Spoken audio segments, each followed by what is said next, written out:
नमस्कार, स्वागत है आप सभी का परीक्षा कैंपस के ऑनलाइन प्लेटफॉर्म पर। हमारी आधुनिक भारतीय इतिहास की जो क्लासेस चल रही थी उसमें आज हम लोग एक बहुत ही महत्वपूर्ण टॉपिक भारत में ब्रिटिश उपनिवेशवाद और ब्रिटिश आर्थिक नीतियाँ तथा इसके भारतीय अर्थव्यवस्था और भारत पर क्या प्रभाव पड़े इसका विस्तार पूर्वक अध्ययन करेंगे। इसमें आज हम लोग उपनिवेशवाद का वर्गीकरण करेंगे, यानी किन प्रकार के उपनिवेशवादों का वर्गीकरण किया गया है, रेलवे का विकास और विऔद्योगीकरण का अध्ययन करेंगे। इसमें हम लोग समझेंगे कि अंग्रेज़ों के आगमन से पहले जो भारतीय अर्थव्यवस्था रही है उसकी प्रकृति क्या रही है। तो आपको पता ही होगा, मुग़ल साम्राज्य सल्तनत काल और मुग़ल साम्राज्य के पतन के बाद भी यहाँ के जो गांव हैं वे समृद्ध गांव थे और आर्थिक रूप से आत्मनिर्भर गांव माने जाते थे।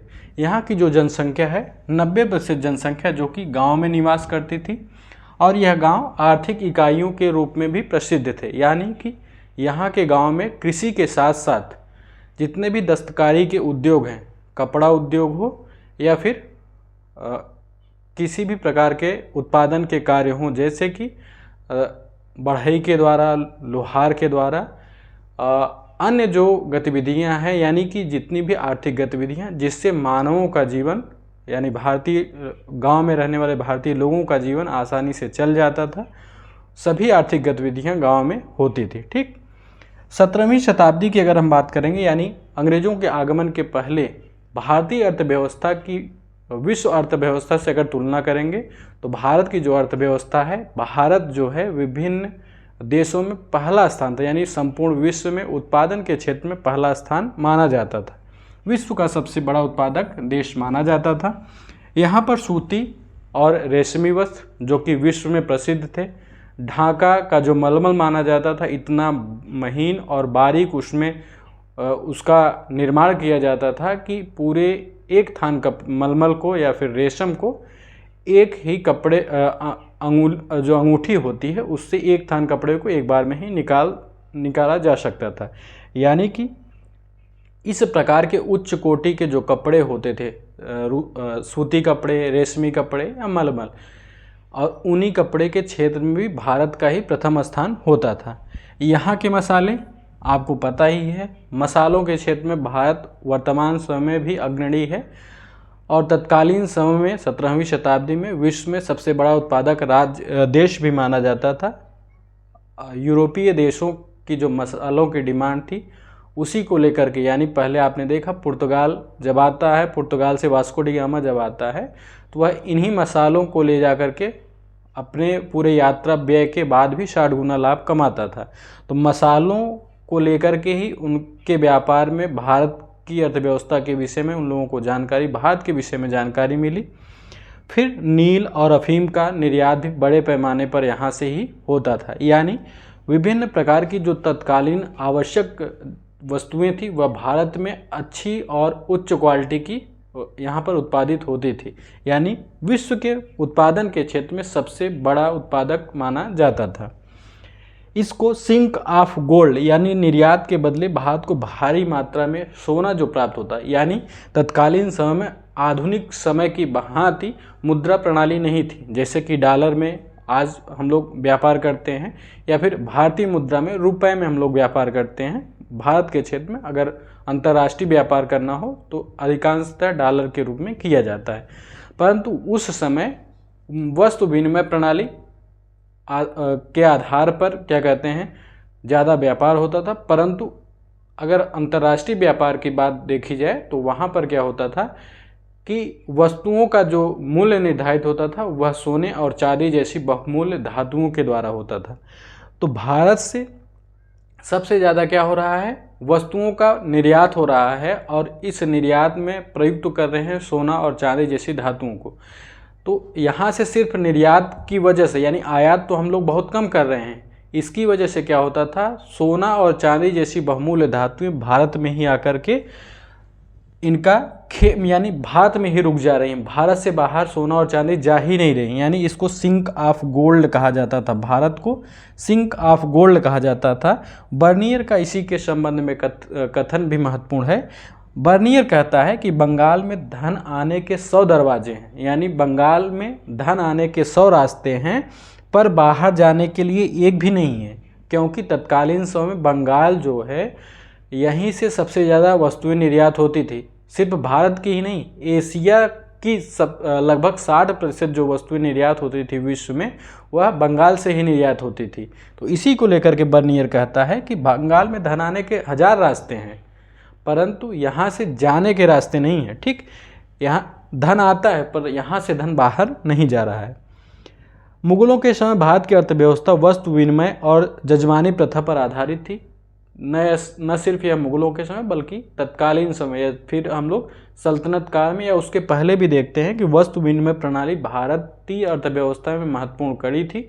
साथ ही साथ जो जजमानी प्रणाली थी, जजमानी प्रथा क्या होती थी, इसमें होता था कि लोग अपनी आवश्यकता की वस्तु, यानी उनके पास कोई वस्तु है, जैसे कि लोहार हुआ, उसने कोई चीज़ बनाया, यानी हल बनाया, तो वो ले जाकर के हल को किसानों को देगा। ठीक, किसान उस हल के बदले में अनाज देगा लोहार को। ठीक, और साथ ही साथ जैसे ब्राह्मण या पुरोहित होते थे, वे कथा कहते थे, तो उसका जो कथा कहने का जो पैसा होता था, तो उस समय मुद्रा प्रणाली थी नहीं, तो वे लोग अब उनकी आवश्यकता की वस्तुएं उन लोगों को देते थे।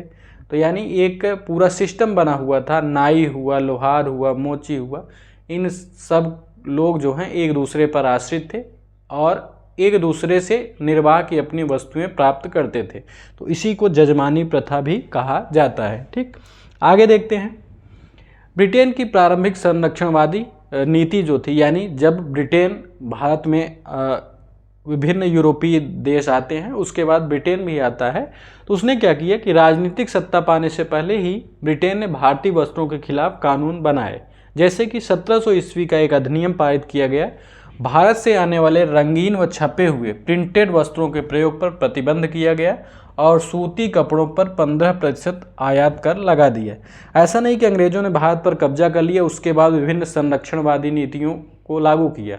उन्होंने पहले से ही ब्रिटेन में जो औद्योगिक क्रांति की शुरुआत मतलब हुई नहीं थी, होने वाली थी, लगभग मान सकते हैं आप, तो तभी से ब्रिटिश उत्पादन को महत्व देने के लिए, यानी ब्रिटिश उत्पादन, विभिन्न कारखानों के द्वारा जो उत्पादन हो रहे हैं उसको लोग पसंद करें और लोग खरीदें, प्रयोग करें, इसके लिए उन्होंने विभिन्न देशों से आने वाले उत्पादों पर निर्यात शुल्क के माध्यम से या फिर विभिन्न प्रतिबंधों के माध्यम से रोक लगाना प्रारंभ कर दिया, जिसमें आप लोग देख सकते हैं कि भारत से जो कपड़े जाते थे, जो कि रंगीन या फिर जिस पे प्रिंट बना हुआ था, जो कि बहुत ही उच्च क्वालिटी का होता था, ब्रिटेन चाहकर के भी वैसा उत्पादन नहीं कर पाता था। तो इसके लिए उन्होंने क्या किया, इन वस्तुओं के प्रयोग पर प्रतिबंध लगा दिया और सूती कपड़ों पर 15% तक आयात कर लगा दिया। इन आयात करों से क्या होता था कि अगर मान लीजिए 1 रुपये का कपड़ा, 1 रुपये थान का कपड़ा भारत से किसी व्यापारी ने खरीदा और ब्रिटेन पहुंच करके पूरा उसका खर्च मिला करके, यात्रा व्यय मिला करके 5 रुपये उस कपड़े का मूल्य बनता है, वह 5 रुपये का अगर बेचता है कपड़े को, परंतु अब 15% उस पर टैक्स लगा दिया गया, तो 15% टैक्स जोड़ करके उसे ज़्यादा अब बेचने के लिए मजबूर होना पड़ेगा। और जब उस कपड़े का मूल्य बढ़ जाएगा टैक्स की वजह से, आयात टैक्स की वजह से, लोग उसको खरीदना कम कर देंगे, तो इससे भी उस कपड़े का आयात और प्रभावित हो गया। ठीक, तो यानी भारत से कपड़े का निर्यात भी धीरे धीरे कम होने लगेगा। 1720 ईस्वी में एक अधिनियम बनाया गया, भारतीय रेशमी एवं छपे हुए वस्त्रों के इंग्लैंड में पूर्ण रूप से प्रतिबंधित कर दिया गया। ठीक, केवल हॉलैंड जो डच थे उन्होंने भारतीय वस्त्रों पर कोई प्रतिबंध नहीं लगाया था। ठीक, तो इसको आप लोग ध्यान में रखिएगा।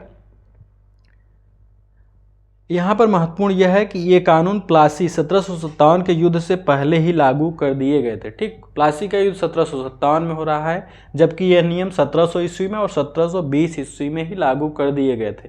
यानी भारत में अंग्रेज जो व्यापारी हैं वे यहाँ से कपड़े भारी मात्रा में ले जा कर के ब्रिटेन में बेच रहे हैं, इंग्लैंड में बेच रहे हैं, तो उसको लेकर के ब्रिटेन के जो मूल व्यापारी हैं, वहाँ के निवासी हैं, व्यापारी हैं, वह विरोध कर रहे हैं। तो इसके लिए भी विभिन्न प्रकार के नियम लागू किए गए।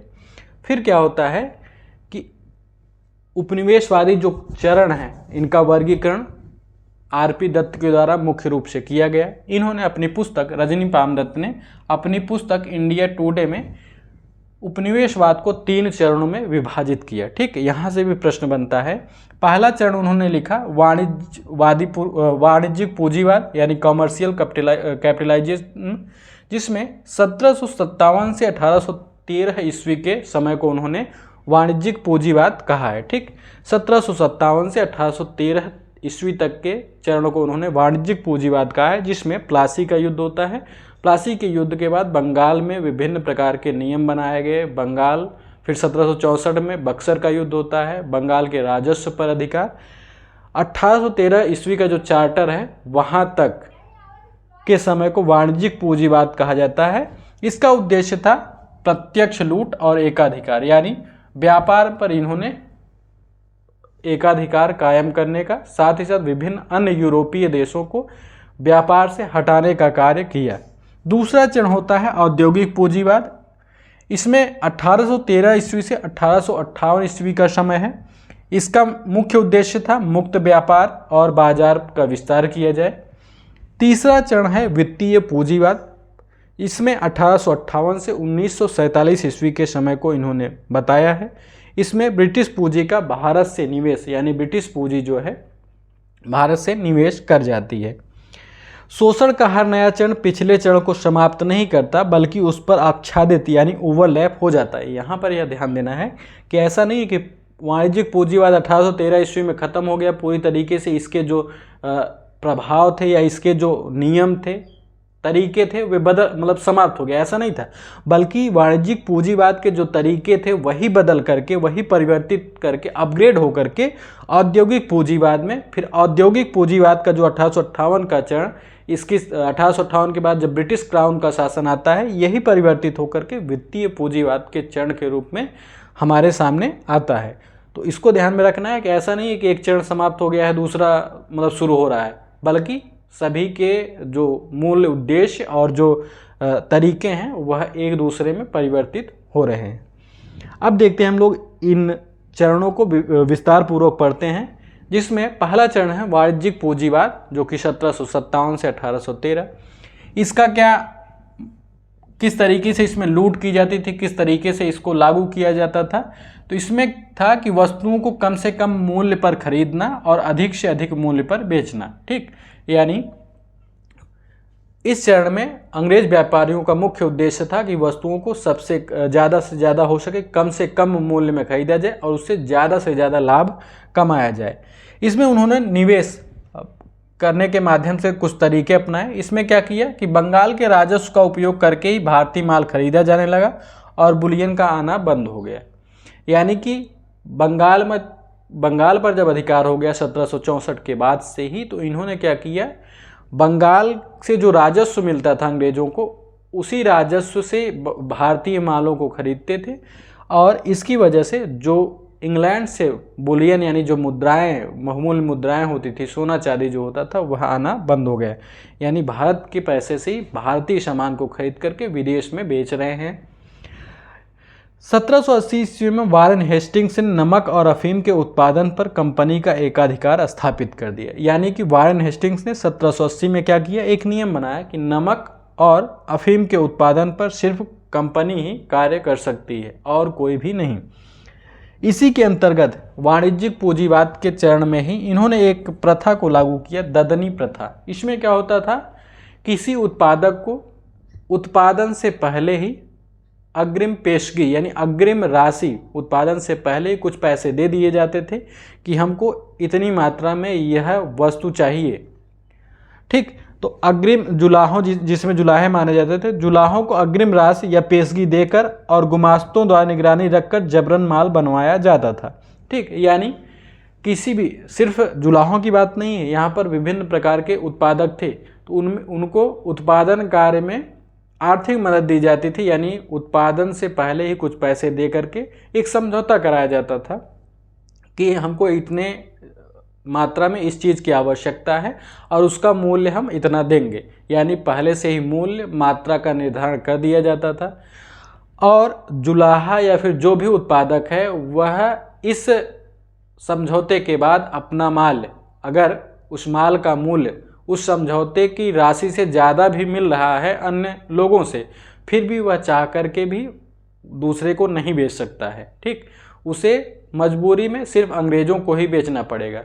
तो इसके बाद क्या होता था, इसी ददनी प्रथा में ही अंग्रेज़ों ने, चूँकि भारत के जो किसान थे या जो उत्पादक थे उतना पढ़े लिखे थे नहीं, तो अंग्रेज़ों ने जो करारनामे जो उन्होंने जिस पर लिखित समझौते हुए थे उसमें जानबूझ करके परिवर्तित करके वस्तुओं का मूल्य कम लिखवाया जाता था और इसकी वजह से जो उत्पादक होता था उसको बहुत ज़्यादा हानि होती थी। ठीक, तो यह वाणिज्यिक जो पूंजीवाद है इसकी वजह से भी इस चरण में बहुत ज़्यादा भारतीय अर्थव्यवस्था की और भारतीय लोगों की दशा गिरती है। इसको लेकर के विभिन्न इतिहासकारों ने कथन कहे हैं,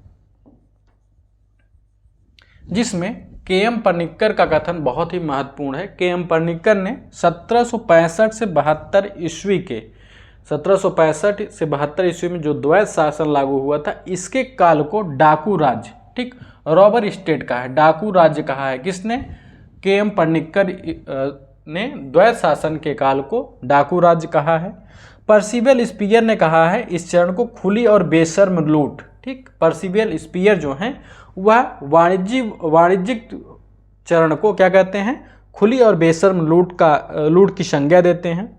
जॉर्ज कार्नवाल लेविस जो हैं यह कहते हैं कि 1765 से 85 के बीच में, 1765 ईस्वी से 1785 ईस्वी के बीच में ईस्ट इंडिया कंपनी से अधिक भ्रष्ट, विश्वासघाती और लुटेरी सरकार दुनिया में कहीं भी नहीं थी। ठीक, यानी 1765 से 85 ईस्वी के बीच ईस्ट इंडिया कंपनी से अधिक भ्रष्ट, विश्वासघाती और लुटेरी सरकार दुनिया में कहीं भी नहीं थी। यह कथन सर जॉर्ज कार्नवाल लेविस का है। यहाँ से भी प्रश्न बनता है। कार्ल मार्क्स का कथन है भारत में ब्रिटिश आर्थिक नीति घिनौनी है। ठीक, ब्लीडिंग प्रोसेस इसको कहा है। किसको? औपनिवेशिक चरण में जो वाणिज्यिक पूंजीवाद का चरण है उसको कार्ल मार्क्स ने ब्रिटिश आर्थिक नीति को घिनौनी यानी ब्लीडिंग प्रोसेस कहा है। आगे देखते हैं। अब द्वितीय चरण शुरू होता है औद्योगिक पूंजीवाद का चरण, जो कि 1813 ईस्वी से 1858 ईस्वी तक चलता है। अब इसमें जो वाणिज्यिक पूंजीवाद के विभिन्न नियम थे, जो तरीके थे, वो इसमें परिवर्तित हो जाते हैं।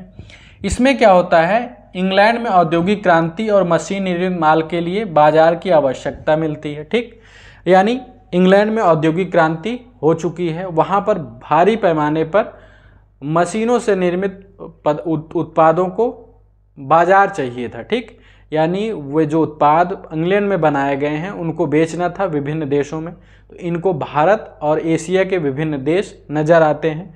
तो इन्होंने क्या किया, इस चरण में दो तरीके अपनाए। एक तो बाजार उत्पादित यानी जो पक्का माल यानी जो इंग्लैंड में बना है उसके लिए बाजार चाहिए था, साथ ही साथ उस माल के लिए जो कच्चे माल की आवश्यकता थी उसके लिए इन्होंने भारत को प्रयोग किया। यानी भारत से कच्चे माल को ले जा कर के इंग्लैंड में उसको एक नए उत्पादित माल में बना करके फिर भारत में बेचना था। जैसे कि यहाँ से कपास ले जाते थे, इंग्लैंड में कपड़ा बना करके भारत में बेचते थे। ठीक, तो इन्होंने क्या किया, चार्टर एक्ट 1813 कंपनी का व्यापारिक एकाधिकार समाप्त कर दिया गया। ठीक, चार्टर एक्ट 1813 ईस्वी में कंपनी यानी ब्रिटिश ईस्ट इंडिया कंपनी के व्यापारिक एकाधिकार को समाप्त किया गया। अब केवल जो ईस्ट इंडिया कंपनी है चाय और चीन के साथ व्यापार कर सकती है। ठीक, चाय और चीन के साथ उसे व्यापारिक एकाधिकार मिला है, जबकि अन्य जो देश हैं और भारत में जो अन्य उत्पाद हैं उनमें व्यापारिक एकाधिकार ईस्ट इंडिया कंपनी का समाप्त कर दिया गया। भारत का बाजार ब्रिटिश उद्योगपतियों के लिए खोल दिया गया। अब सिर्फ ईस्ट इंडिया कंपनी ही भारत में व्यापार नहीं करेगी, बल्कि ईस्ट इंडिया कंपनी के अलावा अन्य यूरोपीय उद्योगपति जो हैं वह भारत में व्यापार करेंगे। 1833 में फिर एक चार्टर अधिनियम पारित होता है। इसमें चाय और चीन के जो व्यापार में एकाधिकार ईस्ट इंडिया कंपनी को मिला था उसको भी समाप्त कर दिया गया। ठीक, कंपनी की सभी वाणिज्यिक गतिविधियां पूर्णतः प्रतिबंधित कर दी गई। अब इसका जो मैंने बताया कि भारत निर्माता से कच्चे माल का प्रदायक और तैयार माल का आयातक बन गए। यानी भारत से जो कच्चे माल जैसे कि सूती कपड़े के लिए कपास यहाँ से वह इंग्लैंड के प्रदाता के रूप में, यानी कपास को इंग्लैंड बेचेगा और इंग्लैंड से जो कपड़ा बन के आएगा वह भारत खरीदेगा, यानी कच्चे माल का निर्यातक और उत्पादित माल का आयातक देश बन गया। ठीक, तो इससे भारत को बहुत ज़्यादा हानि होने लगी। साथ ही साथ इसी में आप देखोगे यह जो कच्चा माल है जैसे कि कपास, तो भारतीय जो बुनकर हैं, भारतीय जो व्यापारी, छोटे छोटे व्यापारी हैं, उनको कच्चे माल की प्राप्ति ही नहीं होती थी। ठीक, एक तो उनको कच्चे माल की प्राप्ति के लिए संघर्ष करना पड़ता था, और दूसरी बात, जब वह किसी तरीके से प्राप्त भी करते थे, बनाते भी थे, तो इंग्लैंड से जो तैयार माल होता था वह इन बुनकरों की अपेक्षा बहुत ही सस्ता होता था। तो इसकी वजह से भी मजबूरी में बहुत सारे लोग हैं, क्योंकि उनके पास पैसा नहीं था, तो वे लोग इंग्लैंड के माल को खरीदने के लिए ही मजबूर थे। तो यहाँ से भी देख सकते हैं कि जो औद्योगिक पूंजीवाद है, यहाँ पर भी ब्रिटिश ईस्ट इंडिया कंपनी के व्यापार को, एक व्यापारी के अधिकार को भले ही समाप्त किया जाता है, परंतु यह जो नीति है वाणिज्यिक पूंजीवाद की जो नीतियाँ थी उसको परिवर्तित करके अब यहाँ पर सभी यूरोपीय कंपनियों या फिर सभी ब्रिटेन के जो व्यापारी हैं सभी के लिए खोल दिया जाता है। और न सिर्फ ईस्ट इंडिया कंपनी जो व्यापार करेगी, बल्कि वहाँ की जो अन्य कंपनियाँ हैं या फिर जो अन्य उद्योगपति इंग्लैंड के हैं वह भारत में व्यापार कर सकते हैं। ठीक, आगे देखते हैं इसकी वजह से क्या होता है। जो द्वितीय चरण औद्योगिक पूंजीवाद होता है, तो इसकी वजह से विऔद्योगीकरण होने लगता है। और विऔद्योगीकरण के कारण क्या क्या हैं?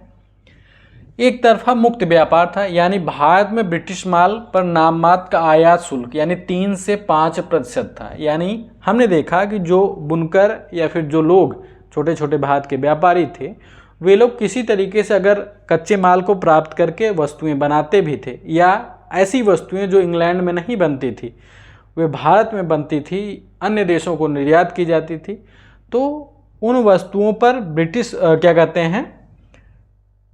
बहुत ज़्यादा टैक्स लगाया जाता था, यानी निर्यात टैक्स लगाया जाता था। और इंग्लैंड से जो वस्तुएं बन करके आती थी उन पर आयात शुल्क सिर्फ 3 से 5% था।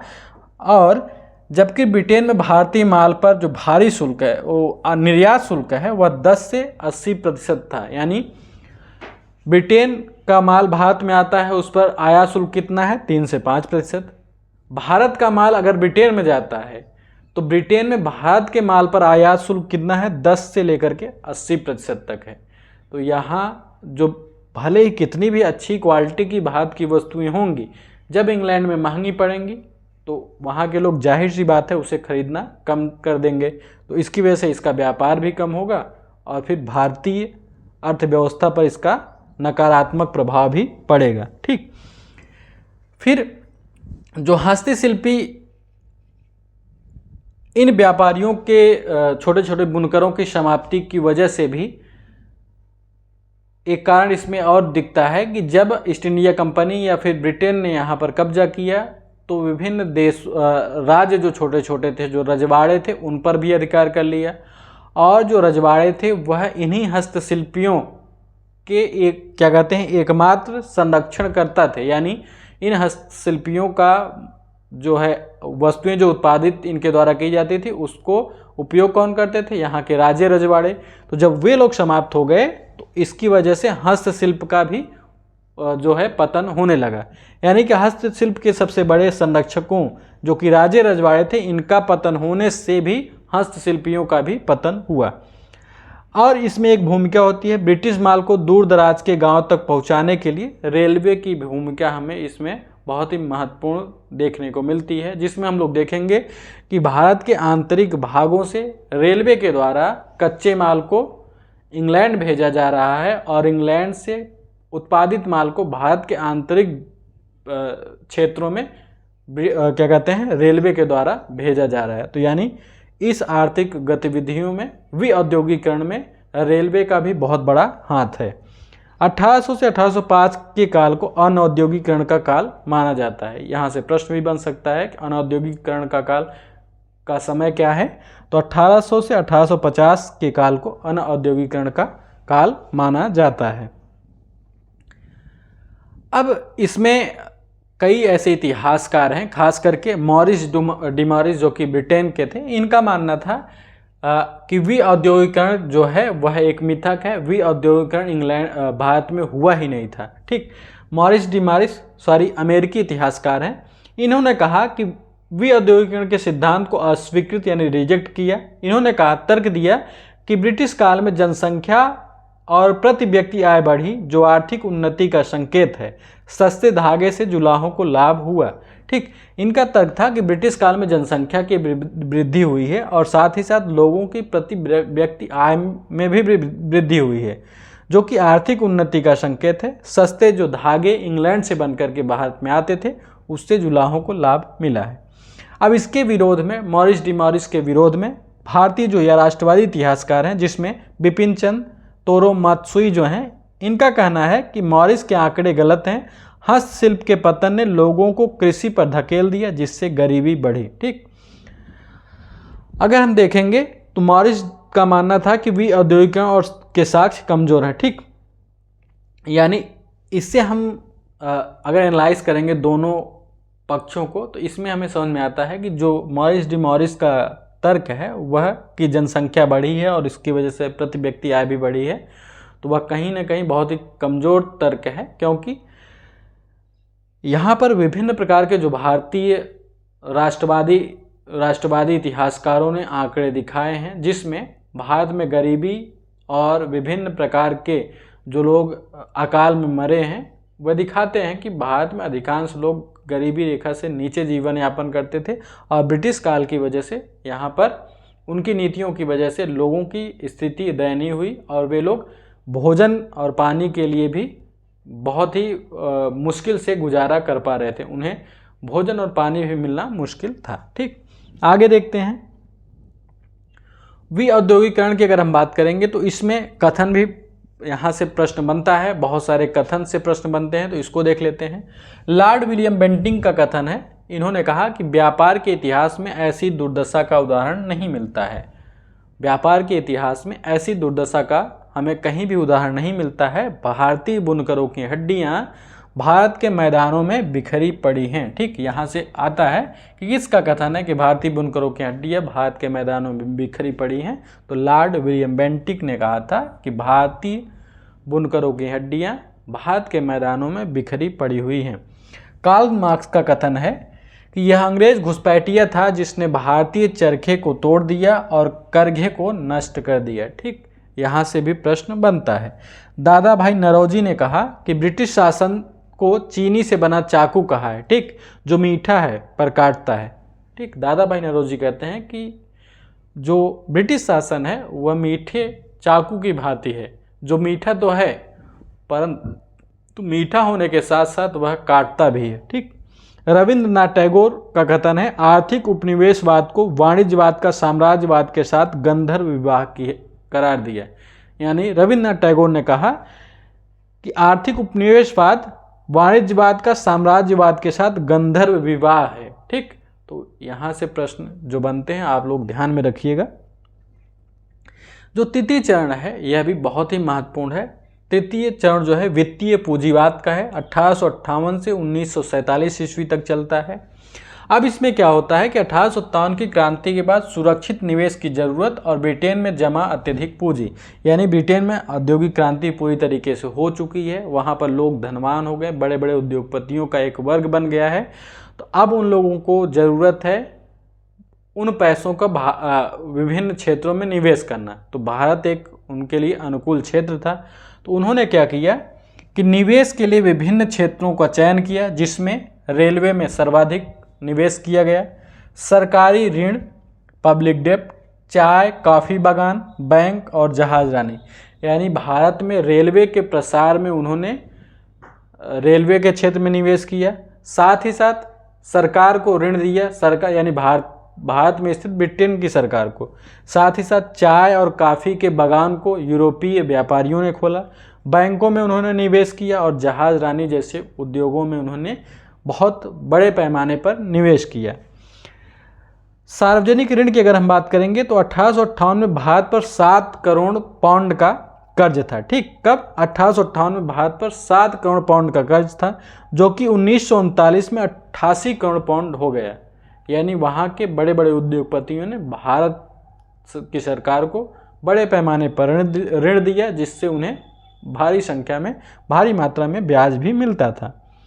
इंपीरियल प्रेफरेंस क्या था? भारत में ब्रिटिश आयातों को विशेष वरीयता दी जाती थी। ठीक, यानी भारत में ब्रिटिश आयात जो हैं उनको विशेष वरीयता दी जाती थी, इसको इंपीरियल प्रेफरेंस कहा जाता था। तो यहाँ पर आप देख सकते हो ब्रिटिश उद्योगपतियों के द्वारा भारत में निवेश के जो क्षेत्र हैं, रेलवे, सरकारी ऋण, चाय और कॉफ़ी बागान के जो बड़े बड़े बागान हैं, बैंक और जहाज रानी जो क्षेत्र हैं, यहाँ पर उन्होंने भारी पैमाने पर निवेश किया। अब रेलवे के विकास की अगर हम बात करेंगे तो 1831 से 1853 ईस्वी तक इसको हम एक चरण में देख सकते हैं।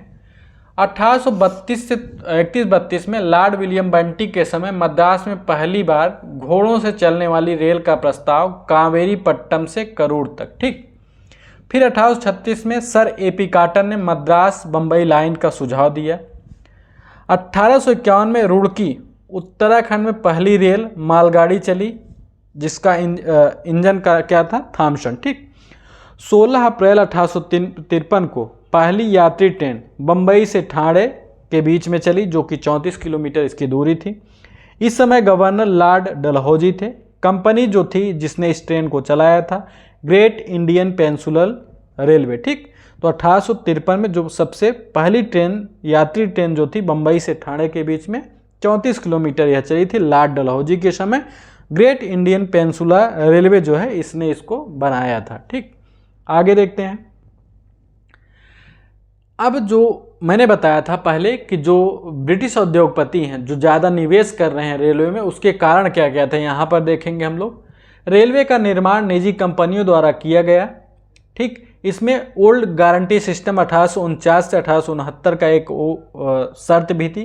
कंपनियों को मुफ्त ज़मीन दी गई, यानी जो कंपनी रेलवे में निवेश करेगी उसको फ्री में ज़मीन दी जाएगी, और पूंजी निवेश पर 5% निश्चित ब्याज की सरकारी गारंटी, चाहे रेलवे का घाटा भी हो। यानी अगर कोई कंपनी भारत में रेलवे के माध्यम से निवेश कर रही है, रेलवे का निर्माण कर रही है, तो उसको एक तो मुफ्त में पूरी ज़मीन दी जाएगी, दूसरा अगर वह रेलवे जो है घाटे में भी जाएगी फिर भी उस कंपनी को 5% जो है वार्षिक दर से उनको सरकारी गारंटी थी ब्याज की, यानी 5% ब्याज उनको मिलेगा ही मिलेगा, चाहे रेलवे घाटे में हो या फायदे में हो।